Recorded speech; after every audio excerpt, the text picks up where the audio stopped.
Bismillahirrahmanirrahim. Assalamualaikum warahmatullahi wabarakatuh. Berjumpa kembali teman-teman di channel kita ya, Mas Tio KDR.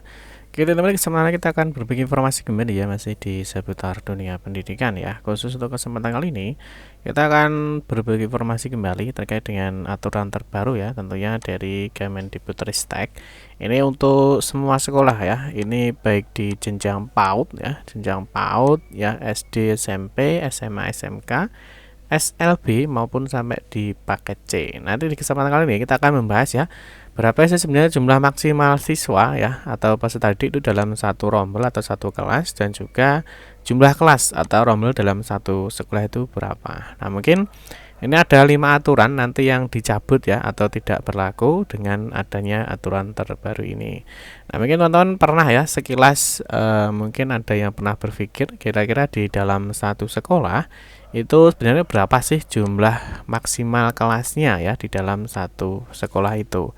Yang kedua, mungkin ada juga yang bertanya ya, di dalam kelas ya, ini misalkan di dalam kelas itu berapa sih sebenarnya jumlah maksimalnya untuk peserta didik atau siswanya ya. Misalkan nanti yang di SD, yang di PAUD, yang di SMP atau SMA itu sebenarnya berapa sih maksimalnya ya. Maksimalnya itu berapa sih dalam satu kelas. Nanti kita akan bahas di dalam video ini. Nah, tapi seperti biasa kita ingatkan kembali mungkin bagi kalian yang baru bergabung di channel ini atau mungkin baru melihat channel ini, jangan lupa untuk klik tombol like dan subscribe. Silahkan bunyikan lonceng notifikasinya biar Anda selalu mendapatkan informasi-informasi terbaru dari kita. Mungkin bagi kalian yang suka membaca berita ya atau mencari informasi, download file, silahkan kunjungi saja di laman resmi kita mastiokade.com. Di sini kita akan berbagi informasi khususnya di seputar dunia pendidikan. Oke, kita mulai teman-teman untuk aturan terbaru dari Kemendikbudristek terkait dengan jumlah maksimal siswa di dalam satu rombel atau kelas, dan juga berapa sih jumlah kelas atau rombel di dalam satu sekolah. Yang pertama teman-teman, ini nanti kita akan membahas terkait dengan Permendikbudristek ya nomor 47 tahun 2023. Tentunya nanti ada beberapa hal yang sekolah itu wajib tahu ya. Jadi ada beberapa aturan terkait dengan jumlah maksimal dalam rombel dan juga dalam kelas dalam sekolah itu.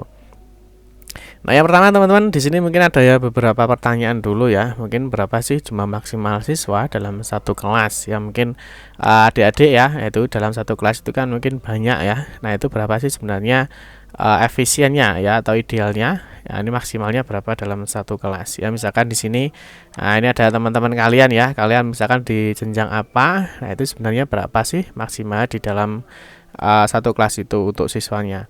Terus yang kedua teman-teman, nanti berapa sih jumlah maksimal kelasnya dalam satu sekolah. Jadi ini misalkan ini sekolah, ini misalkan ada kelas ya, ada kelas. Nah, ini ada kelas atau rombel.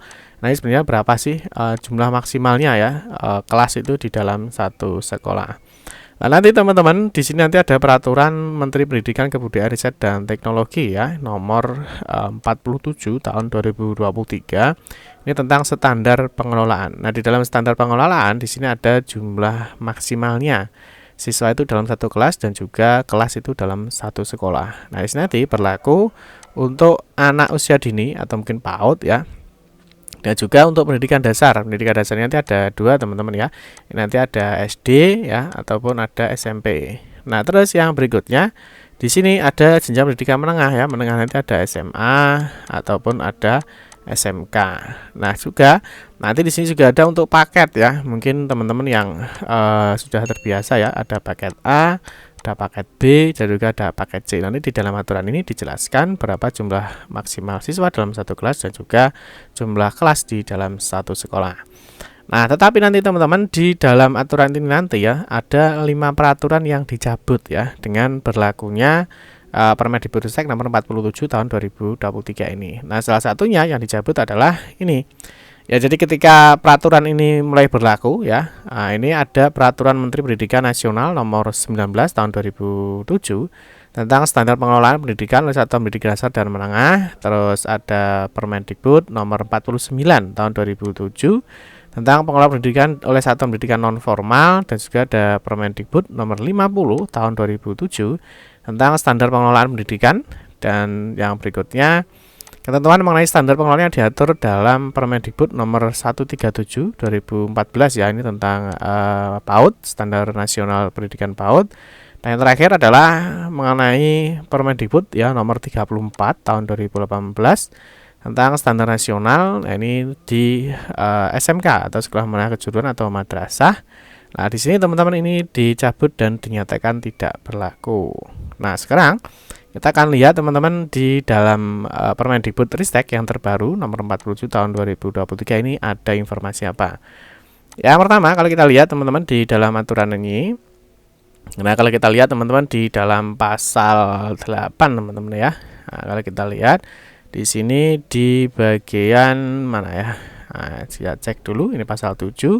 Nah, di sini di dalam pasal 8 ya. Nah, di sini jelaskan di dalam pasal 8 ini dalam menyusun perencanaan kegiatan pendidikan yang memuat kurikulum dan pembelajaran, satuan pendidikan menetapkan ini ya jumlah peserta didik pada setiap rombongan belajar ya, rombongan belajar atau mungkin teman-teman yang lebih mudah disebut dengan kelas atau rombel.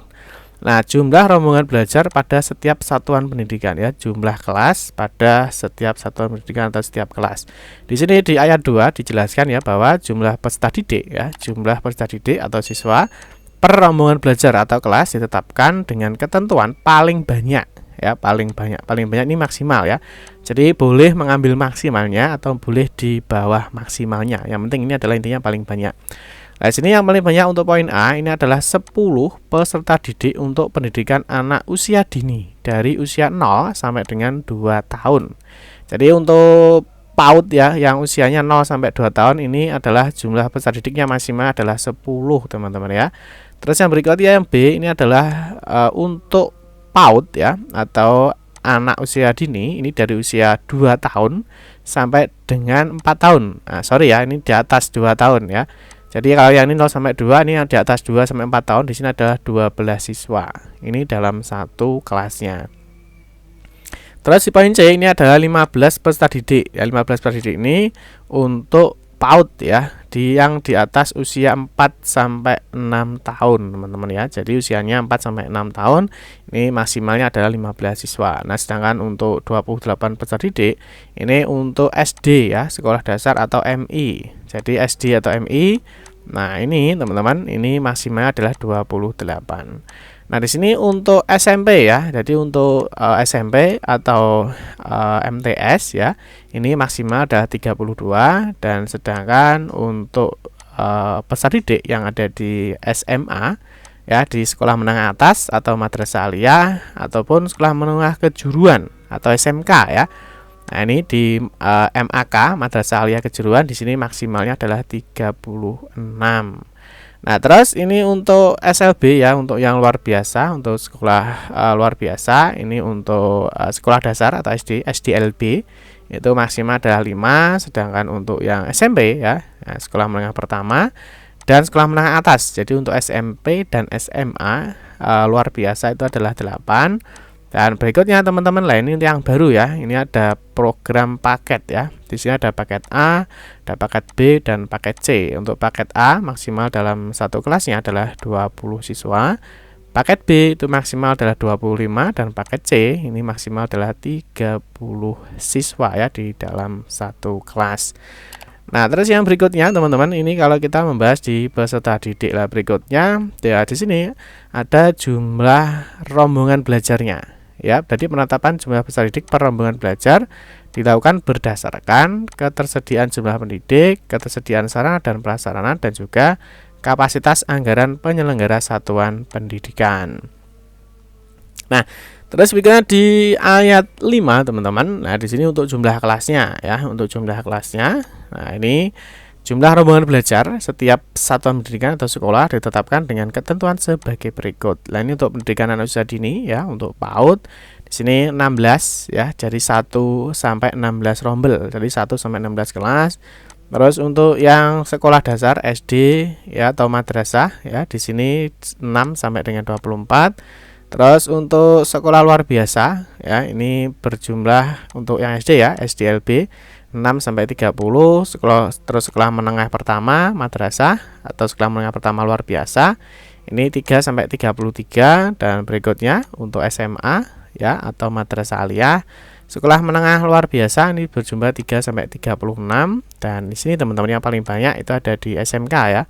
Kalau di SMK atau MAK, nah ini dari 3 ini sampai dengan 72 rombel atau kelas.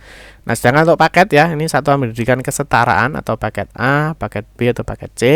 Nah, ini rombelnya atau kelasnya 3 ya, minimal 3 sampai dengan 36 rombongan belajar.